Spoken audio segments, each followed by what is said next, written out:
और जेनजी को आज याद नहीं होगा, गुजरात में सरदार सरोवर बांध, याद कीजिए, नर्मदा नदी के ऊपर बन रहा था।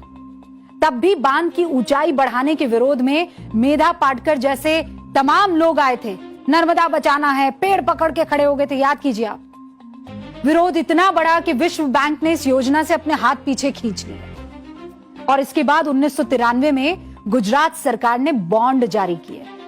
आप जाइए गुजरात के लोगों से बात कीजिए, आपको पता पड़ेगा गुजरात सरकार को बॉन्ड जारी करने पड़े। पैसा नहीं था, गुजरात के लोगों ने उस बॉन्ड को खरीदा, अपने गहने बेचकर, अपनी बचत के पैसे लगाकर खरीदा। इस बॉन्ड के पैसे से फिर डैम का निर्माण हुआ। सरकार को इस बॉन्ड से 256 करोड़ उस वक्त मिले थे। आज यही सरदार सरोवर बांध 131 शहरों, 9,633 गांवों की प्यास बुझा रहा है। कितने गांव की? 9,633। 9,633। गुजरात के कच्छ और सौराष्ट्र का सूखा इसने खत्म कर दिया है। अगर ये परियोजना नहीं होती तो आज भी वो सूखे की कहानी रोज हमारे सामने होती। ये तो बस एक उदाहरण भर मैंने आपको दिया है। भाखड़ा नांगल डैम से लेकर कुडनकुलम परमाणु ऊर्जा संयंत्र हो या सेंट्रल विस्ता प्रोजेक्ट, देश में हर बड़े विकास परियोजना का विरोध हुआ है। और पॉलिटिकल पार्टियां करें वो अलग बात है, लेकिन बड़ी बड़ी एनजीओ विरोध करते खड़ी हो गई थी।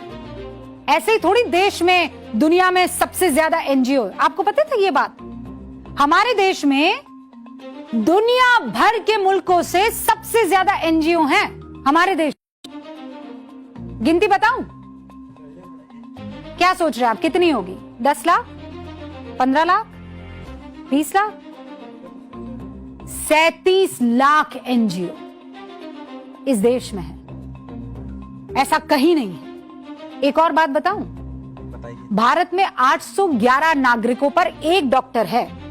आंकड़े बताते हैं 811 नागरिकों पर एक डॉक्टर। एनजीओ पता है कितने लोगों पर है? 600 लोगों पर एक एनजीओ। ये हालत है। तभी सरकार जब विदेश से चंदा लेने के कानून को सख्त करती है तो हंगामा मच जाता है। ट्रंप कहते हैं $21 मिलियन भारत की सरकार गिराने के लिए अमेरिका से दान के जरिए भारत पहुंचाने की योजना खबरें आती हैं। ऐसे ही एनजीओ के जरिए भारत की विकास योजनाओं को रोका जाता है।